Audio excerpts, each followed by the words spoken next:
Okay. Hello, everybody. Welcome to another episode of the podcast. Tell me your story. I'm your host, Chris Baker, and I'll allow my guests to tell who she is now. Well, hi, Chris. Thanks so much for having me on. I'm Xenia Razinski, and I come from family business background. My family actually immigrated to the U.S. in early 90s, so I spent part of my childhood growing up in Russia, and then moved to the U.S. and pretty much grew up and assimilated here. And while I was in school, my parents started their own family business in Var International. And I grew up in that environment. I grew up taking vacations to go take business trips and watch my parents basically build a company from ground up. And it became really successful. They were doing trade finance and then got into more bigger investments into energy industry, and I went to business school, so the plan was always for me to join the family business. I worked in commercial real estate at Cushman & Wakefield for a couple of years just because I wanted to get my feet wet in the corporate world and just to see what it's like outside of family business. But really, that's been my career for now over 25 years. And we went, the experience was to go from zero to really well off. I would say we were living a few years of really kind of the high life in a large house, taking vacations and really kind of enjoying life. It was through a lot of hard work. It was not anything that was easily attained. My family's never been really strictly religious, but we definitely are spiritual. Definitely have faith for each other. Oops. And All right. Well, um, actually, let's begin from the very beginning. Where did you start? Where does your roots take place? Where did you grow up at? yeah, so part of my childhood was in Russia, in Moscow, Russia. That's where I was born and started school. Then my parents moved to Austria first. So that was actually my second home, second country home for work. And then an opportunity came up to come to the US. So then we moved to the US, and that's where we settled and where my parents decided to really get the business going. And also, they did want me to settle somewhere where I could finish school and not be moved around every couple of years. So that's where it began. Uh, I'm thinking about. I'm just thinking to myself, that is a crazy childhood start, man. That's a crazy start to like a life. I mean, to go to like you're in different cultures. You said you're in Australia one minute, then you're over here in the U.S. I mean And that's pretty Austria, cool. yeah, A yeah, lot all of different people don't get to languages. experience that in their lifetime. Yeah, and I would say it did impact me because I was very outgoing. I still consider myself quite outgoing and social, but I would say I would call myself kind of an extroverted introvert because I do like my quiet time, my prayer time, and being in silence. But really, the impact of moving from Russia to Austria was not too different because it was still European culture, but really coming to the US. And I would say maybe if we had come straight to New York, maybe it would have been different. But we were in the South where people are very open and friendly and they mean well. That's all with good intentions. But coming from kind of the suppressed post communism Russia, where you don't talk about yourself, where you don't share what you're doing, and you don't answer why questions, and also coming from the European culture where you're disciplined a little bit differently. So people were asking me, oh, why do you talk to with a funny accent, or why do you dress up for school? and those kinds of questions really impacted me for a while. I was a little bit kind of like, okay, why do people think I'm weird? Yeah, what's up with this, man? What were you? So what did your parents do for like a living that was causing you guys to go from here to there? My dad's been an entrepreneur pretty much his whole life. He actually started one of the first private entities in post-communism, like when Soviet Union was falling apart, and during Gorbachev era, he finally allowed to have private enterprises, and my parents built one of the first ones, and it was in technology trading, and that had to do a lot with international relations. So uh, my dad was invited to work for a company in Austria that he did a trade deal with, and then similar opportunity came up in U.S. Um, Both situations, it was where they invited an immigrant to come in to do some work, and then once the project was done, they're like, "Okay, we don't need you anymore." And so after Austria, we had the opportunity in the US. When it happened in the US, my parents said, "Okay, we don't want to move anywhere. We're pretty happy here. We don't want to move Xenia out of another school, so we're going to start our own company." And so that's how kind of our family business began. Man, nice. That's incredible. I mean, like, what was like? Okay, for the watcher listener right now, they want to know: were you filming TikTok videos during this time, or were you just living No, life as a kid? no, this was back in the 90s. This was before this was before social media, or I was this was back when AOL dial-up periods. All right, you guys got to get off the phone. I'm getting on the Yes. internet. Actually, well, I will share a funny story, which anybody probably under 40 will think is ridiculous. But um, the first time my parents got me my first cell phone, and it was the kind of my parents. I'm the only child, so my parents are definitely helicopter parents, where want to keep tabs on everything. So I think the first decent cell phones started to come out like mid 90s, and my parents said, "Oh, you're gonna carry a cell phone to school." And I was like, "No, I'm not. You're not giving me Oh that thing." no!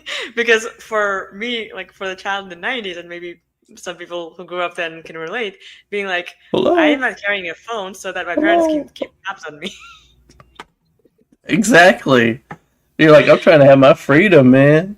Yeah, These kids and don't so know my nowadays. parents won that argument, saying, "Okay, without the cell phone, you have a curfew. You come straight home from school. With a cell phone, we don't care where you go and how late you stay out."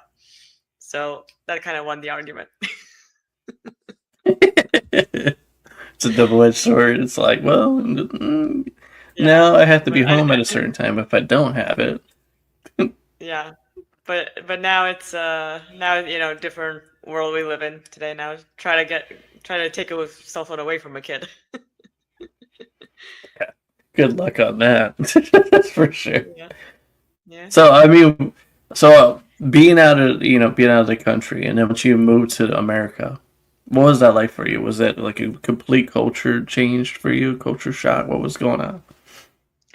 It was a really big culture shock, like I mentioned, especially being more kind of the Southern culture, which was friendlier than I was used to. And so it took a long time to open up to friends. And I would say the language, I was pretty quick with languages, so the language wasn't a big problem to learn really quickly. I think the biggest challenge to overcome was the post-communism perception, especially this was in Virginia Beach, Virginia, Norfolk area. So this was a lot of like military people, and a lot of people still remembered the Cold War.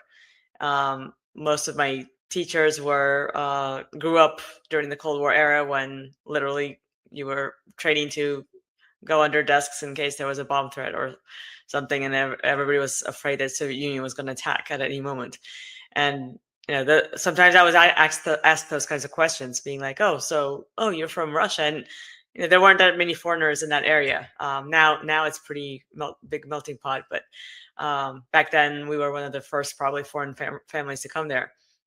And so people were asking, saying, "Oh, like what was really happening during the Cold War?" Because we were only listening to what the U.S. government was telling us, and what really happened on Russia side. I'm like, I don't know. I wasn't born then yet.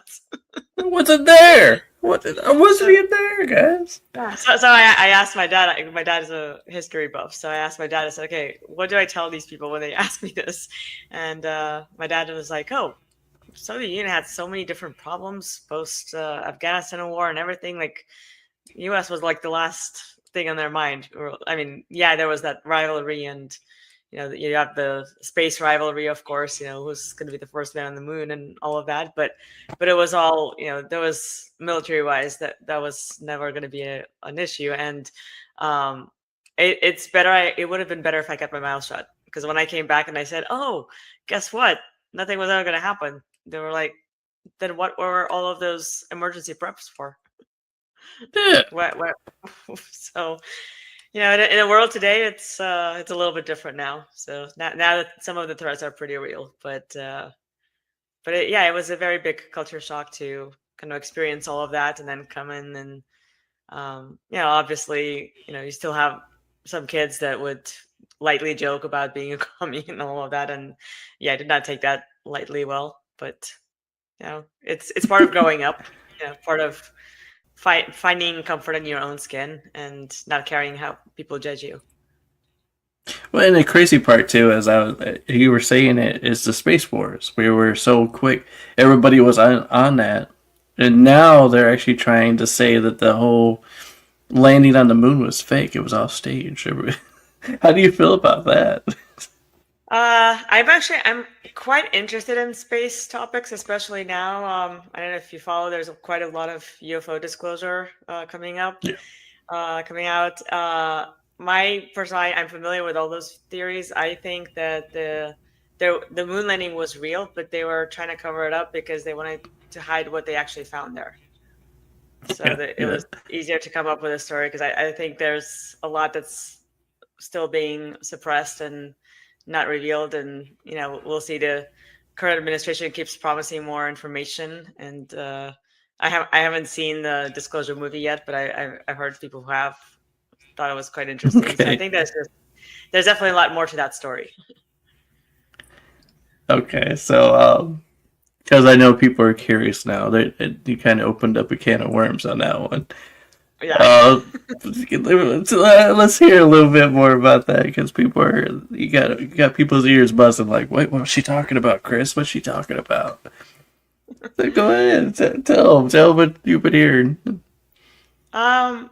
Well, it depends on what angle you want to go in, because this was kind of parallel to growing up in the family business and becoming a businesswoman and going through, well, we'll get to the challenges and uh, really things that we've dealt with that. But in parallel to that, I was having kind of a spiritual awakening, uh, that I started to recall lucid dreams where I would be aware of things, kind of out of body experiences, I guess you call them, whatever you call those. Um, and I put that all on the shelf because life got too busy. I do meditations. I do a lot of these kind of mindfulness, kind of, I wouldn't call them rituals, but just practices, just to stay calm and work through, kind of do a lot of inner work. And it was when the challenges my family experienced in the last decade, where we really had some evil intent, like business partners that had some really truly evil intents, um, that I really looked into more into spirituality and things. And what I realized is my perception about religion. I've always been leaning towards religion. I definitely believe in God, believe in faith. Really resonated with, obviously, Jesus' teachings. I did not resonate with things about like fearing and a lot of things that you got to live in fear, and sin. Of course, we attain for our sins, but I had a different perception on that. And when I started, really in the last few years, kind of figuring all of this stuff out, like the meaning of life, the purpose, why are we going through all these challenges? It brought me closer to my faith, but it also brought me closer to spirituality, and realized that there's a lot of interrelation There's a lot of things we don't know about space. There's a lot of things we don't know about life out there. But when we talk about God, when we talk about even stories in the Bible, they're always talking about the sky. They're always talking about space. And, I also know, if we open up the can of worms, then there's a theory of the firmament. Like, there's no firmament that, from my perspective, like we're not living in a dome, but that's what they call space because they didn't know what else to call it. They didn't, Yeah, you know, true. yeah. So I started kind of making all of those connections through.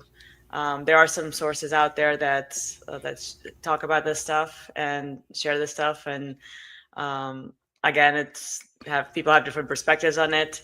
And I kind of reject anything that's fear based. I think if people think that we would have been attacked by aliens probably a long time ago, biblical times. They were around during biblical times, so they would be Well, around. that was going to be my next question.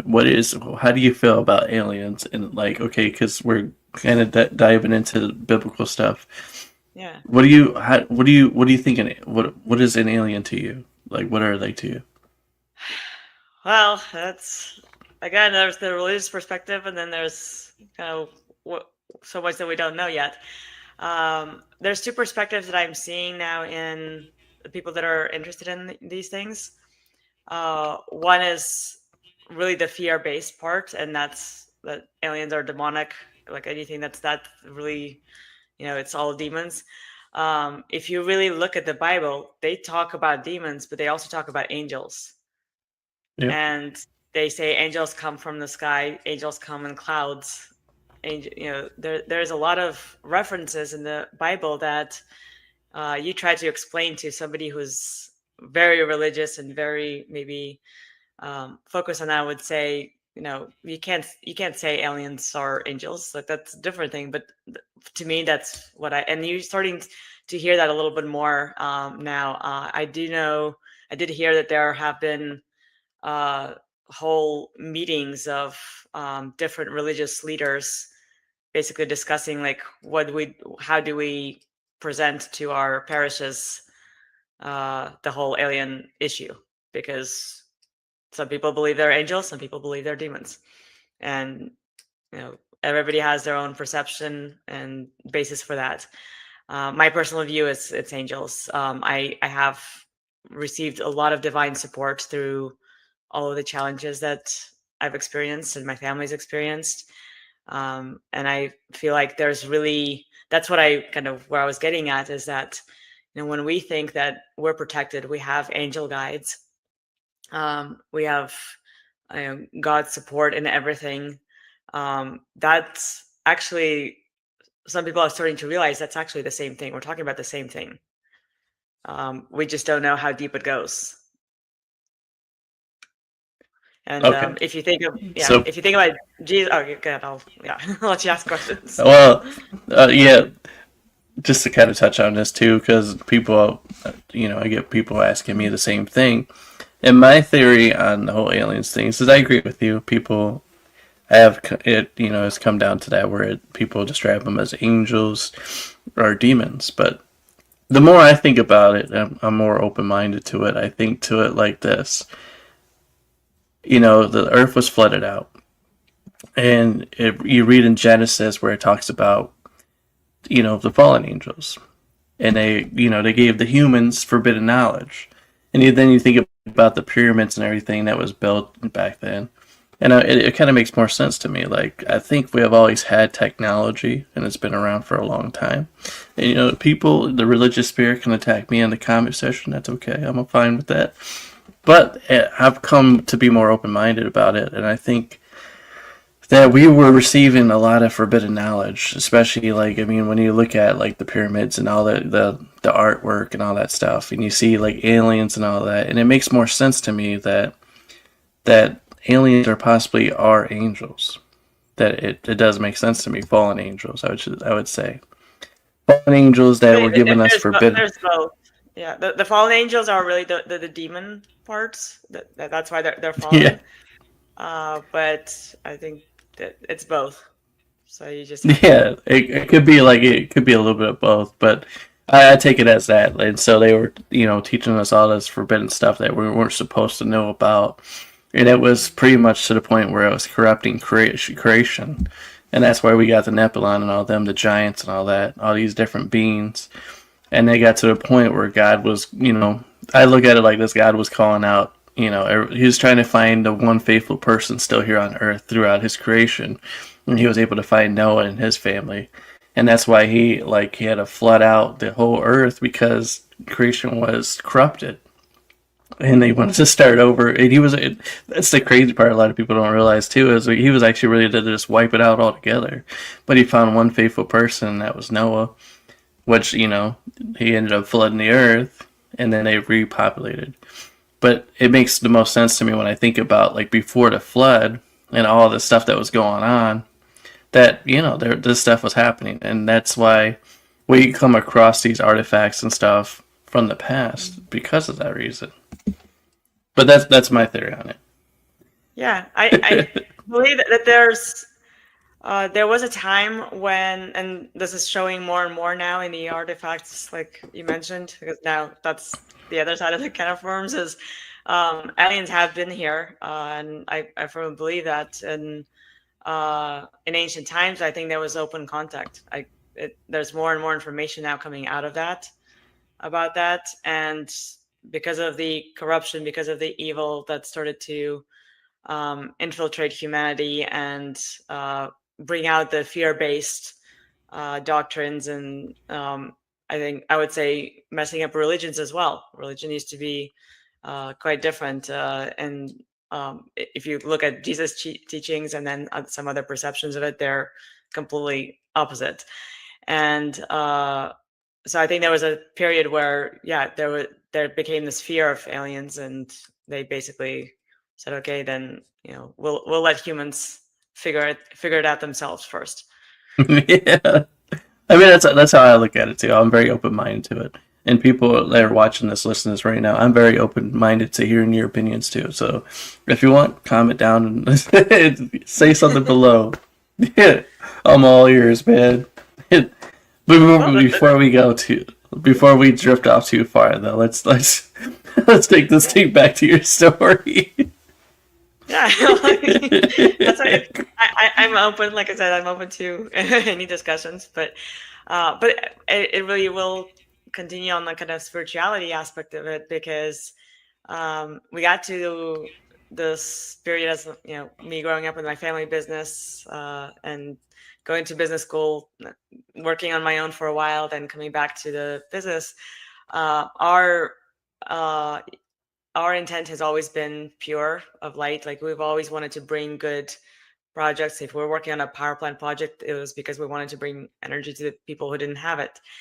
And we had a lot of people that ended up taking advantage of that and using it more as opportunities to take more money, or take our projects. We've had what's called in business hostile takeover, where they said, I like what you have. I don't have any of my own ideas. I'm going to take yours.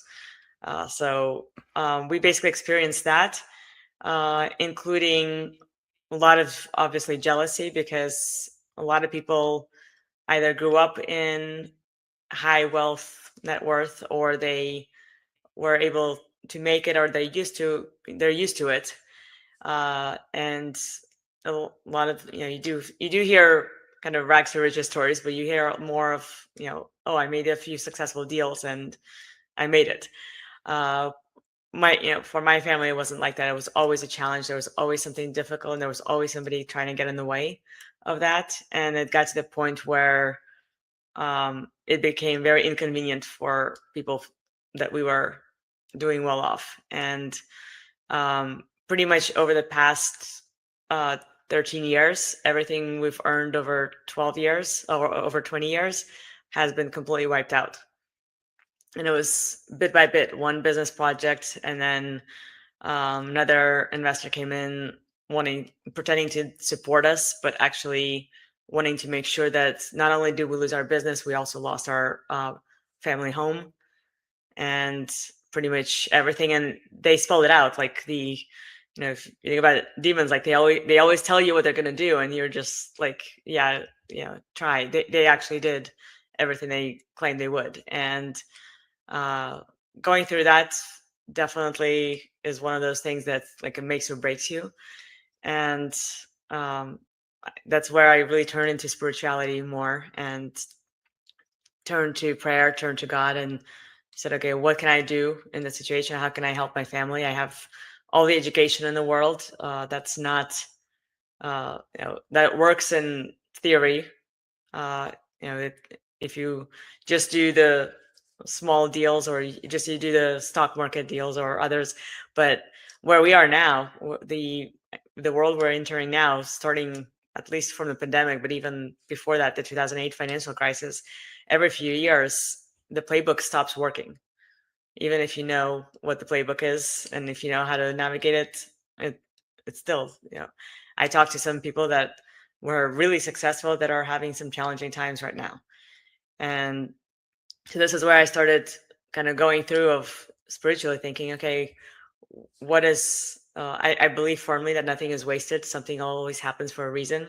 That's what Hmm. the Bible teaches us too. And so I said, okay, what is the purpose of all of this? And it is what I found is what I'm finding now is to help others navigate the challenges and the times that they don't teach you maybe in business school how to do. And what happens when the playbook doesn't work or stops working? You have to look inside yourself. You have to trust yourself and your instincts, even if it makes sense. It doesn't make any sense to anybody else. Yeah, So true, that's what I. without a doubt. I mean, Yeah. like you said, you got to keep growing. You got to keep going with the business because eventually, you know, it's gonna run dry because you got to keep. I mean, like that's the thing I think a lot of people are noticing too, especially like since COVID happened. They opened them up more. You got more of an idea of what's going on, and you realize like how quickly it can be snatched from underneath your feet. But like you said in the Bible, it takes it. It reminds me of the book of Job, where he pretty much had everything snatched from underneath him. And Exactly. Yeah. you know how that story ended. He got 7 times what? 7 times Yeah. more than what he wanted. He lost everything, yes, but he gained everything back. And I think Yeah. that's pretty much that's where your story's heading, right? Because you seen it, you guys had that peak, you had the taste of the wealth, and then it got taken from you, but now you guys are getting it back once again, right? Yeah. Or on the way there, or in a different way. And I'm basically kind of using that experience to build something even better and uh, be more of service to others and help others do the same. So, and then on top of that, being around your parents and being influenced by them, and you learned all their ways. How has that really helped you? A lot, like with all this going on. It's been very interesting because I am very close with them. So a lot of my friends are still wondering, like, okay, I'm in my 40s, like, why am I still, living with my parents? And they're still play a big role of my life. But we're a very unique family. We're a very strong family. There were definitely people that during our challenging times were hoping that would not be the case. And there were times when, even looking back now, where things started to get rough. After my MBA, I could have gotten a job somewhere, and maybe financially that would have been the smarter thing to do, knowing that the family business is not earning as much now. Maybe I can earn something else somewhere else. And uh, I had that option. I strongly considered it on several occasions, but we had too much going on, and I felt like my knowledge and my experience and my faith as well was really needed in the family. Um, and this kind of goes with my also premise is that I've always taken the more challenging road. I'd always take the one that maybe is not so straight in terms of not smooth riding. And so yeah, after MBA, job market was actually great at the time. It was 10 years ago. Not so much the case today with AI taking over most of the finance jobs, but back then there were many opportunities. But I thought, if we're going through a challenge, I'm gonna go through the challenge with them. I'm gonna do what I can to support. And now I'm still supporting and finding ways to support, and um, also want to see, okay, what can I do with this? How can I use this experience? And that's now it's the job market is completely different, and my interests are completely different too. So I started my consulting company, IPCH, 10 years ago, just kind of on the side, helping a few friends out that were starting their own businesses. And it's been kind of like my side gig, but now I'm thinking, okay, my parents are getting in retirement mode. We're still have some work here and there, but for the most part, it's really me now going forward. And for me, like, what do I really want to do is take all of that experience, all of that knowledge, and see how I can put that to use. And thinking of just using my business skills and business knowledge, there's always a need for that. There's always somebody's looking for that help.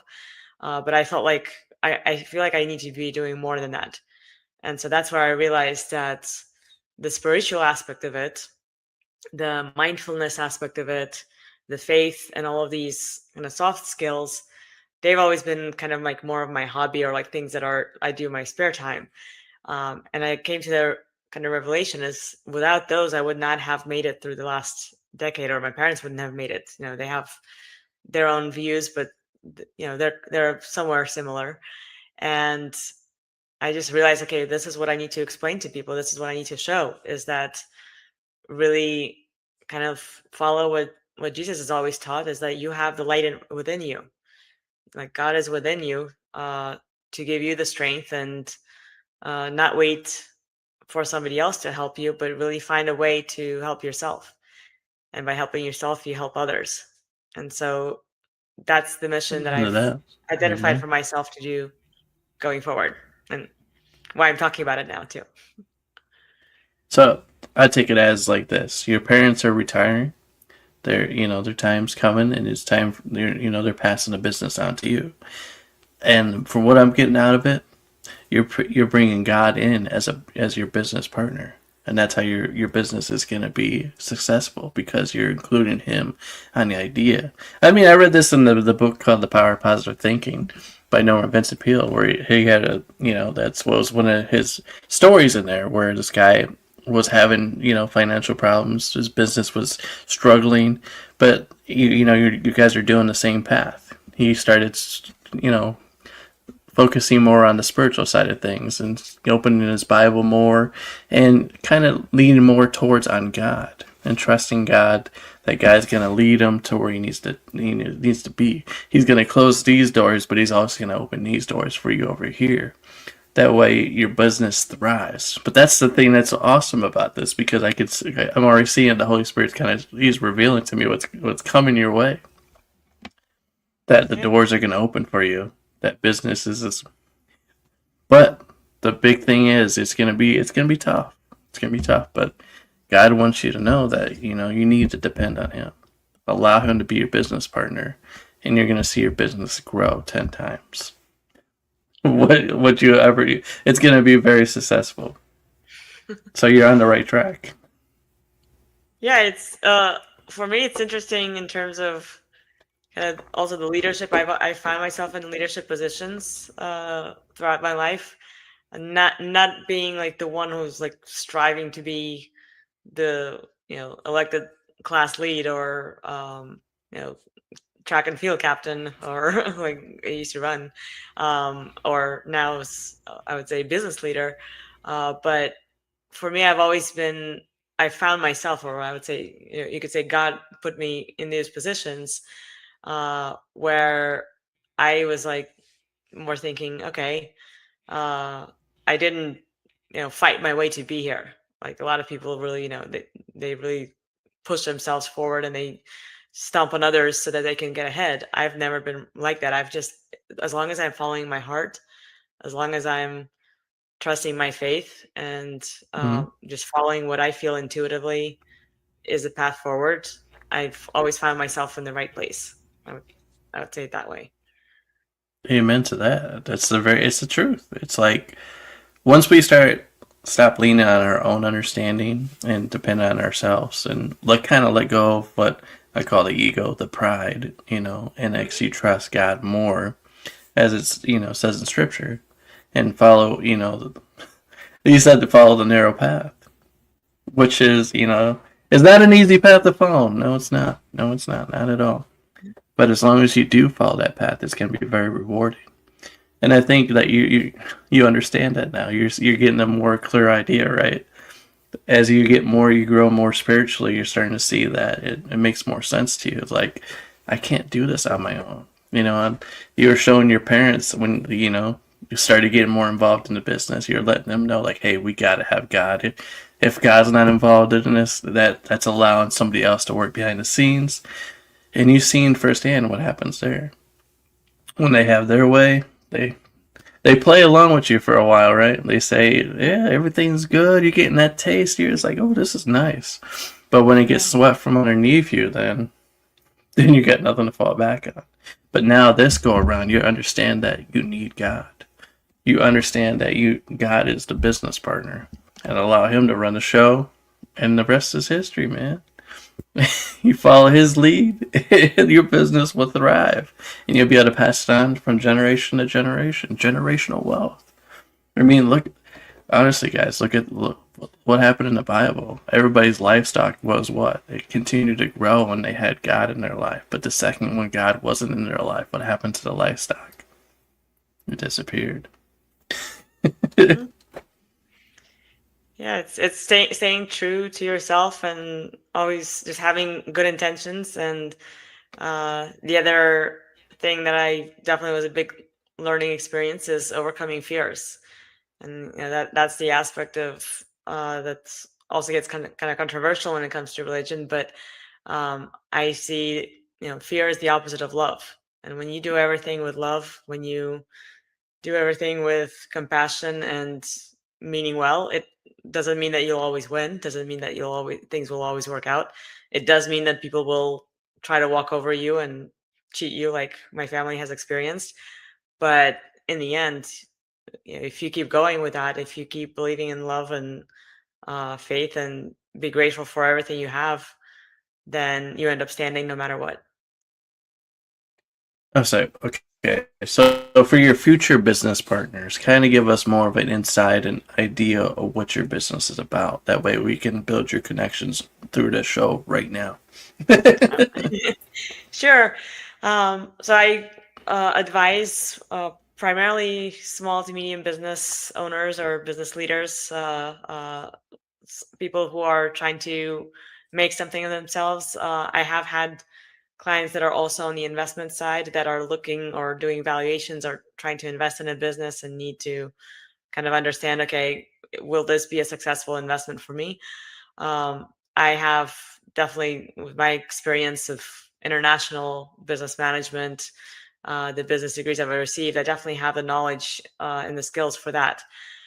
So what I'm doing now is taking that and also blending that with the human factor, the faith, the motivation, the mindfulness, the kind of the stress management, all of these things that really are becoming more at the forefront now, given that every day there's something to deal with. Whether it's the stock market crashing overnight or whether it's COVID pandemic keeping everybody in lockdowns, there's some kind of crisis or war breaking out in countries that have never seen it. There's more and more of that now happening in this world, and the framework, it took me a while to really figure out, okay, how I have such vast experience, I can help somebody in marketing, I can help them build a financial model, I can help them strategize kind of their big idea and find kind of their niche market for that. I can look over risks, so any aspects of business I've had some experience with that, across many industries too. But what I really feel like is becoming a need more and more is applying the mindfulness aspect, applying the positivity and the faith to the business. And you have the wellness industry, and you have people talking about like motivational speakers and life coaches. That's become a huge thing now. But unless you know how to apply that, it becomes, people start saying, "Oh, it's kind of like a toxic positivity. If you have all these problems and you're like putting a happy face on, that's not really who you are." And I've learned that the really true path is to focus on the positive aspects, but that doesn't mean you ignore the difficult parts. It's reframing your perspective on how you view the negative parts. So that's what I'm helping others do. I'm helping, my focus is really business owners and people who are undergoing career challenges. um, Obviously this applies to personal life as well. But that's basically what I'm doing, is I'm trying to see, okay, you have a business, you have an idea, you're facing some challenges, or you have some fears about it, or you have a business partner who just cheated you out of your entire wealth, which I know how that feels. Let's figure out how to use that as your strength, like how to build on that, as opposed to playing the victim mindset and say, "Whoa, me, I lost everything. What do I do?" And so that's I'm really cultivating all of that experience, both the human side and the business side, and blending it so that people can find the good and the success beyond just Nice. the textbook strategies.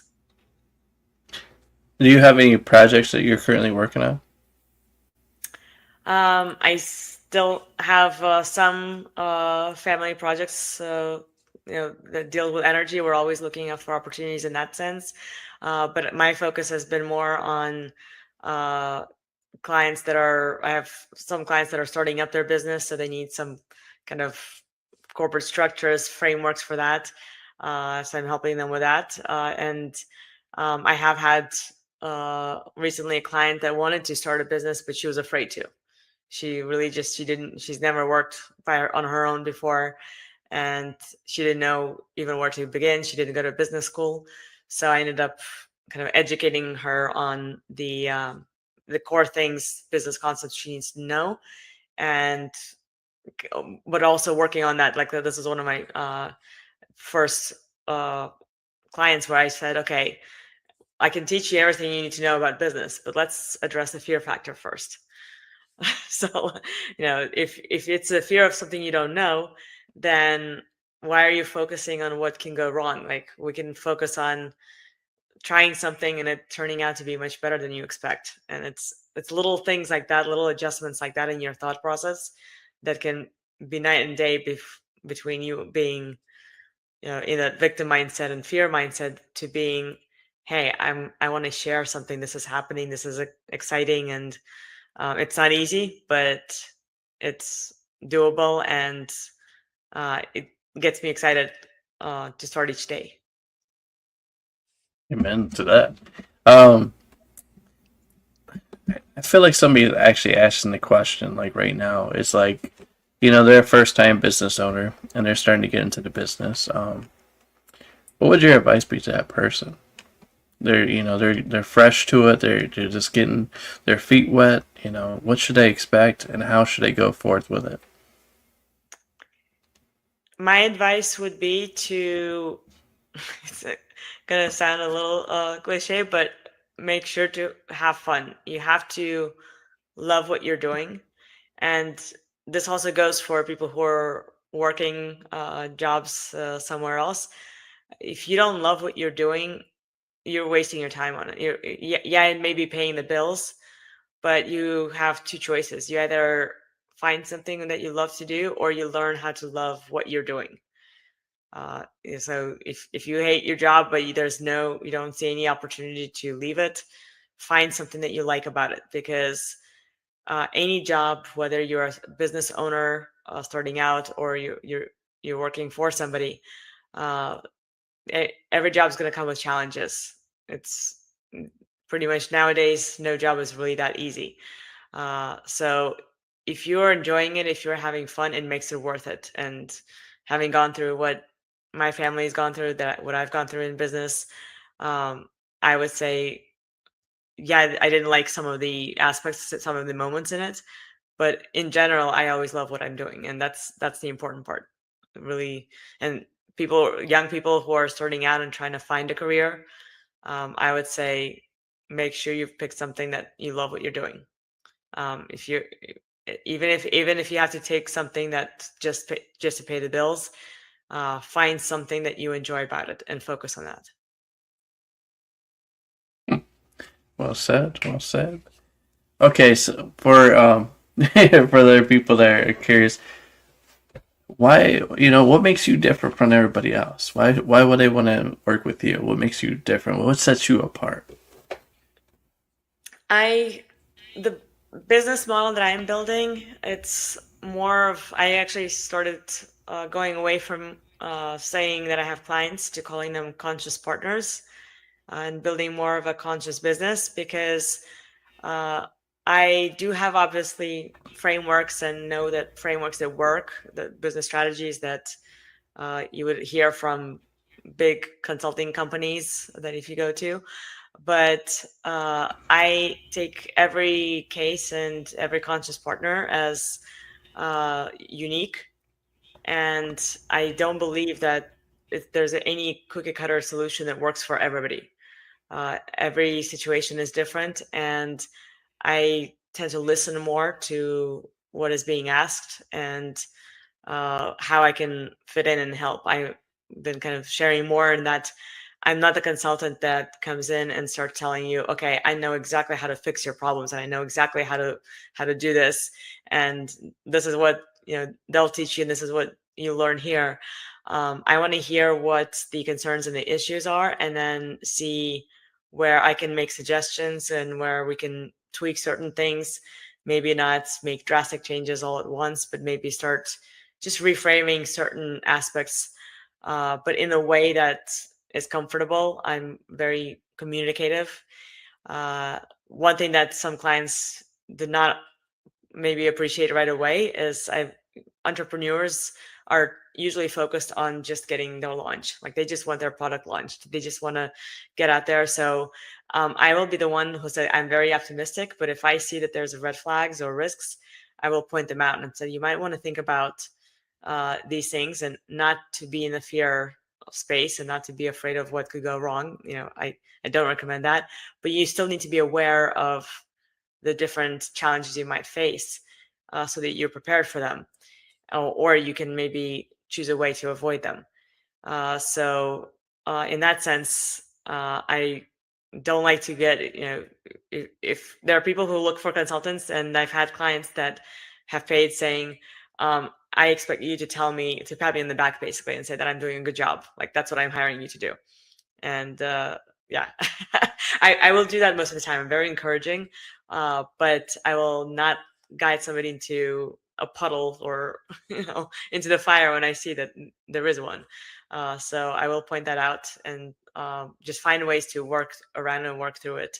That basically doesn't take away from the idea and from the goals and intentions of the conscious partner, but work with them to how to strategize and how to best frame it so that they achieve success. And of course, including their intention and motivation behind that. Uh, what would your success rate be so far? And also, have you had any bad experiences? I've had, Being brutally honest. yeah. Yeah, Sorry. well, the bad experiences is like I would say, I had somebody who said if I keep if I keep thinking about the risks, I'm never gonna launch my startup. And this was somebody who showed me a contract, and I've dealt with contracts. I have a business law minor in my business degree, and have dealt with litigation in my family business side. So I looked at the contract and I said, these are certain things that you need to be paying attention to. And the response I got was, but the best lawyers in this field just wrote that contract. So like, who are you to comment on it and criticize it? Like, okay, you know, I see the loopholes because I've had those loopholes, and I've had people taking advantage of that. So that's what those are the examples of the red flags that I would normally not be quiet about. Uh, but at the same time, everybody has a free will to do what they want to do, and that's why I'm not going to tell them what to do. I'm not going to say you're wrong or you need or you're going in the wrong direction. I'll just be saying, okay, these are the things you need to be aware of. These are the things that you need to keep in mind. Not to, again, be afraid of them, but just know that there may be a better option or better way of approaching it. In terms of success, what I'm doing now and applying kind of the spirituality aspect of it, the human aspect of it, I've received really great feedback on that. The client I mentioned that was fear, working in fear, really was appreciated that we handled that first before we got to the business knowledge aspect of it. So far, I'm getting really great feedback on that. I'm just getting started in that field, so really excited to see where that takes me and where that takes my conscious partners. Nice. Um, do you see yourself? I mean, have you like okay? Somebody's I could see watching, listening, is thinking this. With all this information that you have, you've been around the business for a while. Mhm. Have you thought, or are you in the process of possibly writing a book about all this? It's definitely on my mind because I love to write as well. Uh, so there's a lot of things going on right now in my life. We're still our transformation and getting out of the challenges as my family business is not quite wrapped up yet. That's still in the process. So I definitely would love for things to settle down and start writing. And some of the things I know you shouldn't just wait; you should just do it. So right now, I'm just launching the business that I've been planning for the past couple of years. But I definitely want to start writing more. I'm starting to write more blogs on social media. Social media is one of those things that I've taught, I teach, and assist others to set up, but I haven't done much of it myself. Was more on kind of the private side and not sharing too much, and now I feel like this is what has to change. This is what I really start has to have to start doing, and I feel like the ideas that I have in terms of writing some blogs and some articles and posts can easily be put together into some kind of book. Things that we're talking about today, could easily be go into a book. So yeah. So someday would love that. Oh, good. Because I definitely, I mean, for me, I could definitely see it. I mean, it's like just from what I've heard, just within this short period of time, you have a lot of information, and I like if you wrote a book, I definitely would read it, man, because you know what you're talking about, especially when it Yeah. comes to getting the groundwork in and establishing your business and getting to that point, getting past all the red flags, and then once you got to your investors and all that, and people that are starting to take you in, you would have all that information because you learned over the years being there firsthand, especially being around your parents too. And that's definitely, I could see it being a top seller when you put that book out there.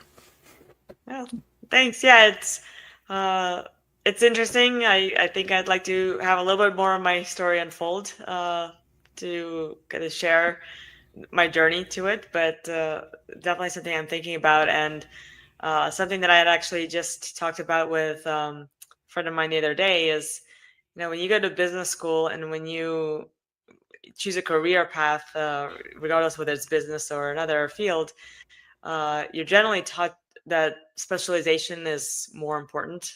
That no, the world likes specialists rather than generalists. And a friend of mine from business school, we're both generalists. We both see the big picture, and we try to. We're curious about every little aspect, so we try to learn everything about everything. And that used to be frowned, or probably still is in business school, frowned upon, saying you need to focus on one specific area and say this is what your expertise is. And now with the AI taking over a lot of the specialization and becoming better than even humans are in terms of speed and quality, uh, the specialization is now actually running into that challenges. If you specialize in something and that specific something is now being taken over by AI, what's next for you? Like, what do you do? So the generalization aspect, the having a lot of knowledge, having a lot of experience in different aspects of life and work and business, helps because you can navigate that. You can find different aspects to focus on and to work on. And so yeah, so that's just another thing that I'm looking for and helping others do is, how do you use that to your advantage? Yes. And now you said the biggest thing I think for a lot of people is the red flag is the battle between us and AI, especially I mean that's your field. What like how are you like what's the challenge for you? How are you gonna overcome it? Because AI is becoming more advanced by the day. And how are you gonna stay ahead of it? I think Tough it's the question. same as kind of with everything with in life is, it's not something to fear. If you're fearing of it and you're thinking, okay, it's gonna take over, and where there is that risk, of course, and there are certain aspects that I will not use AI for, but at the same time, there are very useful things that you can use it for. So it's learning basically how to apply it to your advantage and how to navigate around it if it's something that's taking over the task. So AI can streamline and make things a lot easier, so you have more time to yourself. So you have more time for leisure and or for trying working on new projects. So taking that approach again is not more fear based, but as in what can I use it for, and then what really setting boundaries for yourself for what you will not use it. I talk about how I want to write more and I want to write more blogs. I just don't have the bandwidth and the time to do that. And I have friends who love AI and saying like, why don't you have AI do it for you? And I will not write. I can read when I read something. I know when it's AI written, and then I've spoken to a few people that can recognize it. Like it's too crisp. It's too choppy as well. Because it takes ideas from different sources. And when I write from my heart. So I feel like that's worth my time, even if I don't put things every week or on a regular basis. When I have something to share, I don't want it to be, filtered through AI. I want it to be my own. Yeah, like you said, you can tell when somebody's using AI and when they're writing with AI because I noticed that too. Is like when you get AI trying to write a story for you or talk about something for you, it usually Mhm. repeats itself over and over and over, saying the same thing. Here and I'm like, dude, you can't keep saying the same thing. It kind of gets boring after a while. But Yeah. that's the flaws of AI that people kind of look past and say, "Oh, it's not that big of a deal." It's like, yeah, if you're going up that route and you're using AI to write yourself books and whatnot, I think the way you should go with it is what's very popular right now. I don't know if your friends or your inner circle is telling you that you should do like short blogs, like short clips, like short videos, just just an everyday thing come out there. I think that would honestly, with your knowledge and your wisdom, I think that would blow up big time, and you would become huge over that. People would start. It's crazy how it works nowadays, but I think that's how it would work for you if you were Yeah. into that stuff. Yeah, it's definitely something I'm thinking about. I actually put up my first video today. I did recently just start a YouTube channel because I'm doing a lot of the podcasts right now. It's like you in terms of another host. I may start my own at some point. It's definitely an idea that a few people have shared, but doing the short clips and some of that, that's I can see that that's becoming more useful and more popular, especially on the platforms of like Instagram and the shorts on YouTube. So I haven't gone on to TikTok yet, and uh, still thinking about that. But I was off Instagram for a while, and I just recently returned to it because I do see the value in that being a platform where I can use my voice and help others, inspire others. All right, outside of the business side, the business side of things, I kind of want to learn a little bit more about you. So, outside of business, what do you do with your life? Are you a active hiker? Are you a biker? What do you do? I love running and walking, so I can walk for a couple hours. I'm not a very long distance runner. I like I mentioned, I did track and field and cross country, so I'll run for a few miles. I love meditating, and for me, meditation is not, sitting in a mantra position and humming. I For me, meditation is, there's sometimes that's an option and that's useful, but for me, an hour walk is a meditation because I go in, like I switch off the world. I don't look at my phone and I just go in and I enjoy nature, and that's meditation for me. Focusing on anything that's, cleaning or even doing something that's creative is meditative as well. I practice martial arts, so I'm a master in Taekwondo. It's something I've done as a child, since I was a child, and I've practiced other things as well, kung fu and Tai Chi and yoga. So I just like to take care of my Hey, body. watch out for her, guys. Don't get on her bad side. She'll put you through a Uh, table. but it's also, there's a lot of people think of like martial arts. You learn how to fight. Yeah, you learn how to do self defense is important these days as well. But it's really the connecting the mind, body, and spirit, and learning how to do everything. I'm a big fan of the Shaolin master Shi Han Yi. He actually started following him when he was doing Shaolin videos during the COVID pandemic. That's when he started opening his YouTube channel, and I was looking for more of kind of Tai Chi practice that I could do. And then he got into more spirituality and more applying the martial arts principles to everyday life. And there's actually, not by him, there's a book called uh,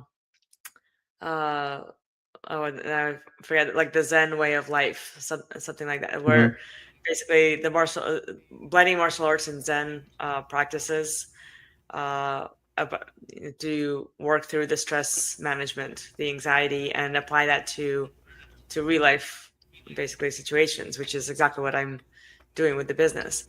So I do love to stay in shape. Obviously, never hurts to be able to defend yourself, and hopefully never need to kick somebody's butt, but if I have to, I know how. But really learning kind of how to use that more for finding peace rather than looking for a fight. Let's put it that way. I'm glad that you mentioned that because a lot of people don't like really talk about that. They think it's just about fighting and all that, learn how to fight. But it really teaches you how to be disciplined and how to be like you said, you get more spiritual too. Is that really where your spiritual journey kind of opened up? That's where you kind of like adapted to it more, or It kind of, it was several things because I was learning martial arts at the same time. My dad actually was pretty spiritual. It taught me to meditate. And when I was getting a teenager, it was basically trying to say, okay, teenagers act up, and let me teach you how to calm yourself down when you're about to act up. And this was around the same time that I started to open up to having dreams and visions because I had a science project in school, and I was not really excited about. I love math and English and history. I was never a big science person. So when I had to do kind of an experiment, I was like, I don't want to play with chemicals. I don't want to build and break things. So I actually decided to do an experiment on brain waves and sleep patterns. And I, growing up in Virginia Beach, it happens to be the home and headquarters for Edgar Casey. I don't know if you heard about Edgar Casey. So I'm hip he to that. yeah, so he also knew a lot of different things, but uh, dream interpretation was his biggest thing. So when I got into sleep patterns and seeing the REM period when you actually are seeing visions and dreams, that got me into seeing my own dreams and trying to figure those out and using that as a guideline for life. And that's why I really started to learn about Edgar Casey and the work that he's doing. And he's actually had some predictions about the pyramids that are coming true now too. And he's talked about alien topics as well, which is now they're showing the videos. This is all. So back then I knew him just as a dream interpreter, and only in recent years I realized, oh, he's a spiritual healer.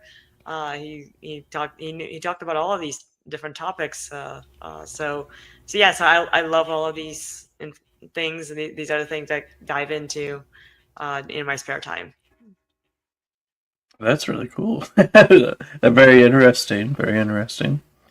Okay, we're gonna. I got to go back just a little bit because we totally missed it. We totally skipped past it. Your high school experience. What was going on there? I mean, you like you said, you were all over the world pretty much, but you came to America. Were you in high school in America, or was that elsewhere? Yeah, I went to a K through 12 school. I arrived here in third grade. So I was basically from third grade to 12th grade. I was in school, and it's private school, Norfolk Academy, one of the oldest schools in the country, actually, in Virginia, in Norfolk, Virginia. And it was a really great experience for me. Was learning a lot. It was very disciplined, very strongly focused on academics, but it was also very focused on getting well-rounded students. So we had athletics, we had arts, we had multicultural events, we had exchange. They had really great exchange programs for different languages. So since I came from Austria, I spoke German. I did not go on the exchange program because I felt like, well, I've already been to Germany and Austria. I don't need to travel there. But I did host Germany students that when they visited. I think I had generally a really happy childhood. My parents did the best they could to make sure to kind of shield me from the challenges that they were facing building the business. There was some, I wouldn't say suppression, but uh, it has been like kind of clicky in school. So I had those experiences of being okay. So I'm kind of the foreigner, the odd one, the oddball that speaks funny and dresses funny. So that definitely had an impact on me. But I was never really into cliques. I was always friends with everybody. I always felt Okay. like I can be friends with everybody, and there's no reason to hate anybody. You know, there were people that definitely were jealous of me, and I could recognize that. And you know, you can't please everybody. So I think the challenging part was really learning to be okay with being different. Yeah. And my parents had a big role about that. You know, I would come home and say, "Can I be more like? Can I dress more like my classmates? And can I do this more like them?" And my mother was very strict about that. She said, "No, you have to be comfortable being yourself." So yeah, that You helped a said lot. you I still thank her for that. yeah. So, You gotta set the mark. You gotta be yourself. And I mean that's the cool thing. I had a similar experience too, where I didn't have a clique. I hung out with everybody. I mean, when I look back at it, I liked it better that way. Instead of just hanging out with one group, I was able to go from here to there, and that's the nice part. But was there ever a time where, being that you know all the different languages, did you ever yell at somebody in a different language by accident? I don't know. Oh, I just jokingly I would say something about them in a different language, but it was more of a joke. If I think if the few moments where I had felt like I had needed to yell at somebody, I wanted them to hear what I had to say. You So start I going wanted to make nuts over 'em. yeah, I was like, If I need to yell at you, I want you to know why I'm yelling at you. So I'm not gonna do that in a different language." But I have had experiences where that helped a lot. Like knowing a different language helped a lot. Uh, it became useful. So I definitely appreciate the opportunity to have learned different languages and be able to speak them. And nowadays, read news about in different languages, you get different stories or different variations of the same story depending on who's reporting it. You can get that in English too now, but it's even more interesting when you read it in other countries' languages. All right. just in case somebody doesn't believe that you can speak a different language. Let's hear it. Let's hear something off the rip. Which one do you want me to start? Well, so I'm fluent in Russian and German, so Either one. Actually, let's go with both. Say like a full on sentence, okay. but nothing Uh, crazy. Nothing crazy. oh, oh, so I can't talk bad about you. Make it something about me. No, no. Я очень рада быть на этой серии и рассказывать про себя.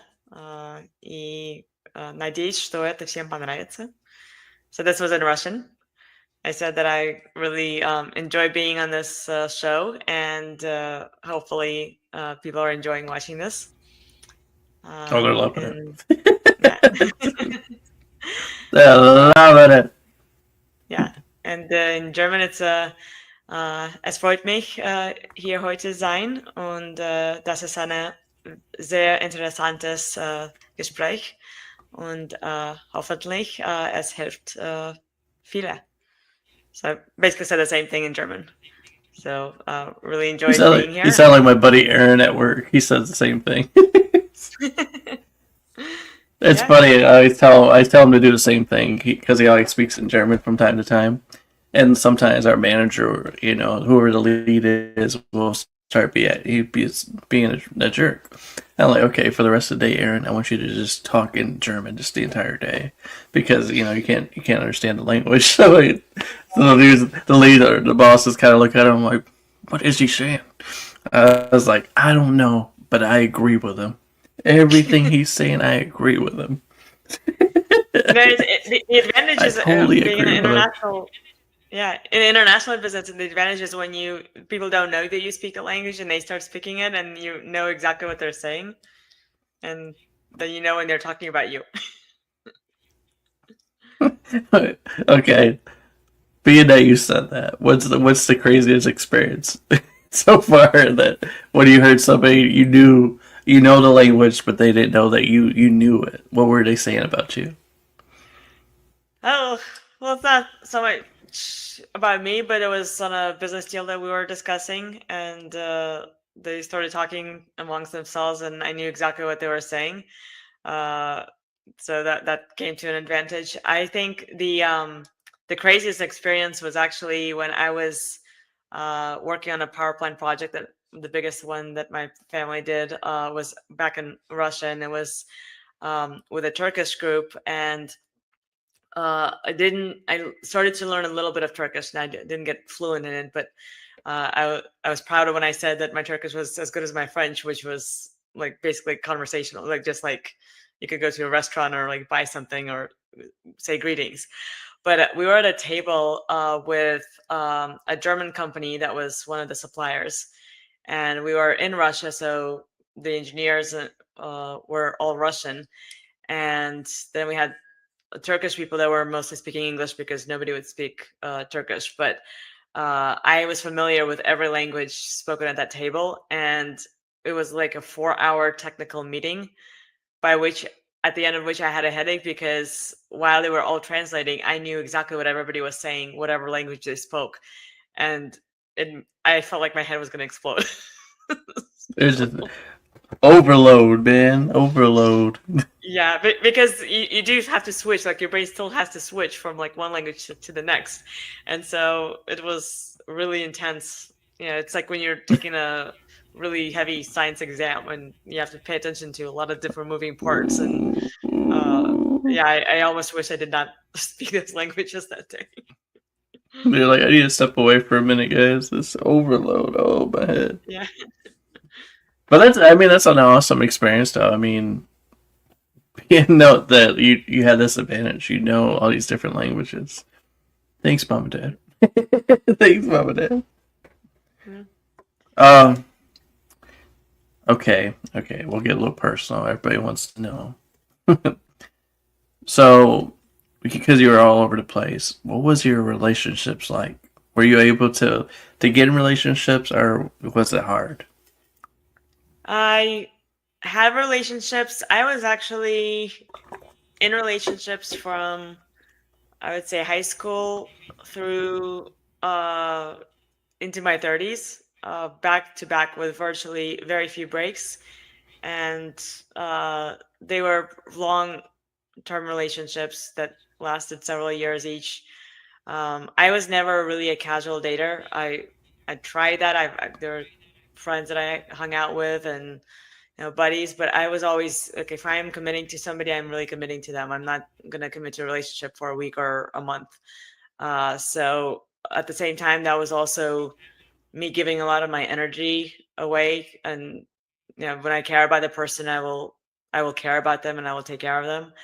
And by the time I got into my 30s, I realized I've been taking care of men since high school, and I have not yet been a single adult yet, and I'm already you know halfway through my young adulthood. So I need to take time to myself, and this was also the time that my family started to have the challenges, and so I basically took a complete break from relationships and really avoided that for a very long time. Not deliberately, just so now I don't have the time for that right now. I don't have the energy. I need to take care of my family, and I need to find myself and do more inner work on my own. And definitely learned that uh, to be in a relationship, to love somebody, you have to love yourself first. You have to Amen. be able to take care of yourself first, and I think that goes through everything in life too, and in business as well. It's one of the principles that I've learned and I'm sharing now is you have to trust your instincts in yourself and put yourself first. Sometimes maybe selfishly, but you really have to put yourself first above everything, because if you don't have the light and energy to take care of somebody else, then you're just going to be draining yourself, um, and giving too much of yourself and giving too much of your energy to somebody who may not even appreciate it. So I have met a couple of people that are interested or have been interested just recently, and let's put it that way, that I'm treading it lightly. I released like any expectations. I'm not casually dating, but I'm also still dealing with a lot between the family and finding myself and sharing my new work. And uh, I feel like it'll happen naturally. Like when things are happening, it'll all happen naturally. You can't Not something you can force. Yeah, and I think that you just said it the best. When the time is right, it will happen. That's Yeah. how it was with me and my wife when I first, it came down to it, and I realized like right when I was like you said, casually dating, I was just to the point where I was tired of that. I was ready to commit. I was ready to be with someone that I knew I was going to be able to take care of the rest of my life. That was the ultimate goal, right? And right when I was about to throw the towel in and say, like you said, I'm just gonna wait it out and wait to see what happens. God provided. God Yeah. provided. I got a message from her and we started talking. And the crazy part about it is, I know I've said this a few times before, but it still blows me away when I think about it because I was traveling all over the place at the time.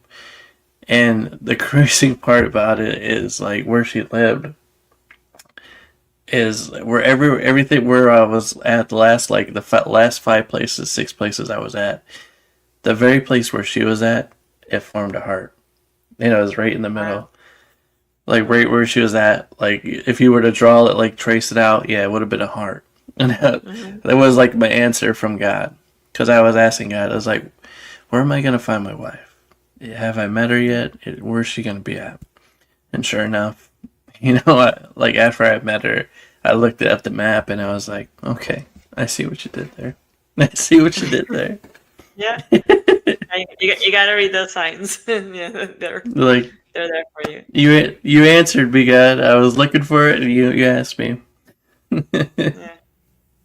Yeah, that was well. I was in online relationship for a while, and this was actually kind of one of those where about 2 years ago, where I thought, okay, I'm kind of in the place where I'm pretty good on my own and have worked with myself. If an opportunity comes, I'm not going to be forcing anything, but we'll see. And somebody came on online. Somebody's halfway across the world. So I'm like, okay, putting all these different, limitations. I mean, like, okay, this, we focus on like the negative part too, which is what I try not to do. But on the relationship front, there's, you naturally do that, especially when it's been a while. And I was walking on the beach while we were texting each other, and I saw hearts, like one heart on the sand, and then I walked over, and there was another heart, and literally there was like the entire beach was covered in hearts. And I was Wow. just like, okay, so I really need to open up with this for this, and it was a really good learning experience. It's you know, again, like I said, I have too much going on right now, especially dealing with an online relationship as a bit too much, but uh, really kind of it opened me up to being like, okay, I think I, I'm pretty that much there, like, and I'm ready to open up for that when the time is right. So Yeah, I think it's God's way of like kind of giving you the insight, like it's okay, yeah, your time's coming. Because like you said, sometimes we go through those doubts, we get fearful, as you get older too, you get kind of worried. You're like, oh man, I'm getting older. yeah, People are gonna be getting kind of scared to come after me, but God said no. It's okay. He's letting you know love is near, and when the time is right, it's gonna happen. It's gonna happen. yeah. I think the expectations is one of, and also not just relationships, but also with business. It's one of the things is when we set expectations, we're starting to limit ourselves by expecting something specific and then setting ourselves up for disappointment when it's not exactly the way we anticipate. But kind of letting go of that and just going with the flow and just saying, like, living in the moment of now, like more in the present, and saying, okay, this is okay right now, and let's not worry about the future. Let's not worry about, what happens next. Let's just enjoy life in the moment. Yep, it would just come naturally. Like you Yeah, said, it'll happen when you least expect it. You'll find somebody, probably through business, who knows? You'll be doing a business job, and then next thing you know it, it'll just happen like that. yeah. All right, as we begin to wrap this thing up, I simply just want to say thank you for coming on and sharing your story. Well, thank you very much for having me. It was great fun, and we covered a lot of ground. Yeah, we did. Yes, we did. What's next for you? What's next for you after this? Uh, I am getting myself out more on social media, just sharing more, and really inviting in anybody I can help work through their business or their life problems, or not even problems, but just kind of whoever wants to be more inspired and find more confidence in themselves and whatever endeavors they're in. That's what I'm here for. That's what I'd love to share. So I'm excited to be getting out there more, doing more interviews, and maybe starting, like I said, thinking about doing my own podcast as well. So um, just getting myself out there more. Yes. What was I about to say? Actually, brain fart. Oh, okay, that's what it was. So I know without doubt, people are touched by your story, and they want to they're trying to figure out, or they want to do business with you. How can I get in touch with you? Where can I find you at? My business website is ipchinternational.com. And there's a contact form that goes straight to my email, or you can book a Oh, call directly on the website. And my business social media is IPCHINTL. My personal social media, most of it is Smile XSR17. And smile is my kind of motto. Like, best medicine against sadness is a smile. So I put that in my username as well. So and I'm on X, I'm on Facebook, on Instagram. LinkedIn is my full name, Xenia Razinski. she's everywhere, guys. She's everywhere. Wait till she gets that podcast. Substack too. And a lot of people are running from LinkedIn to Substack, although it's kind of a mixed space there too now. But for blogs, for the longer things that I want to share, we'll probably be posting more on LinkedIn and Substack. Okay, okay. All right, let's test your skills as a podcaster. I'm going to pass the microphone over to you. And for the last 3 questions, you can ask me anything you want. All right. Uh, what's next for you?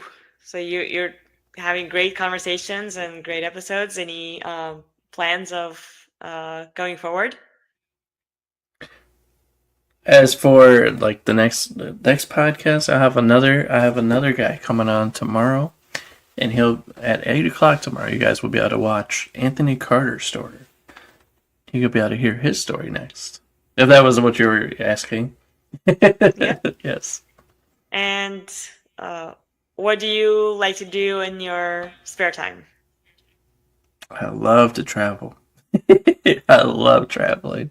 I love like I said, I need to really get back to my fitness though.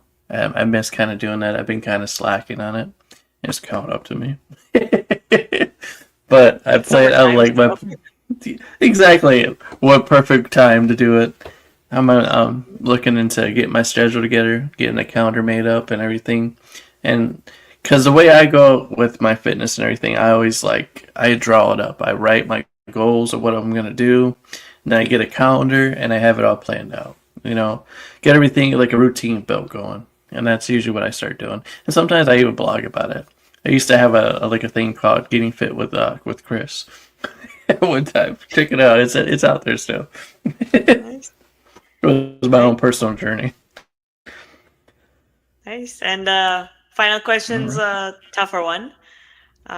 What is your biggest fear that you've overcome, or maybe overcoming? My biggest fear. Oh, that's a good question. Really good question. Because I mean, you think about throughout life, you go through a lot of doubts and everything. Uh, I don't know. Since I've become more spiritual, I don't really have fears like that anymore. But That's a good answer. Fears and yeah, illusions. that's what.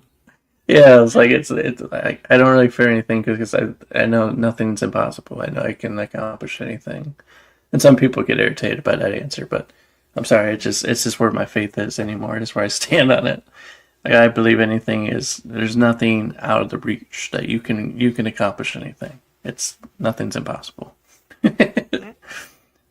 And I guess I mean I guess I could answer that question too because that's where I conquered my fears the most is when I got more spiritual. I learned that you're never gonna accomplish anything if you're afraid to do stuff all the time. You need to really, and also too, to say it even more is you guys got to be willing to step out of your comfort zone.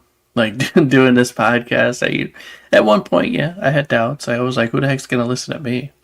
But here we are, 4 years later, almost 5 years later, and I've had so many wonderful stories on it. And to me, it's not about the views, it's not about the likes, it's just hearing the other person's story, like how I'm hearing yours right now. That's what I enjoy about doing this, create a platform to hear everybody's stories and hearing their experiences. And then the fact that if it gets out there, if you get the chance to hear this story, you're going to gain a lot of knowledge. Like one day when you put that book out to the world, I mean, people are going to be blown away. We could see it being a New York Times bestseller. And I'm not saying it to brag. I'm not saying it to build you up. I just see it really happening for you. Oh, thank you. That's a great Feel like answer. I redirected it back to you. Yes. That's how And you I do definitely it. agree on the fear aspect. I feel fear is an illusion, and I learned that pretty long time. And it's when you remember that, uh, it puts things in perspective and reminds you to have faith and know that yeah, everything is possible. Fear is the opposite of love.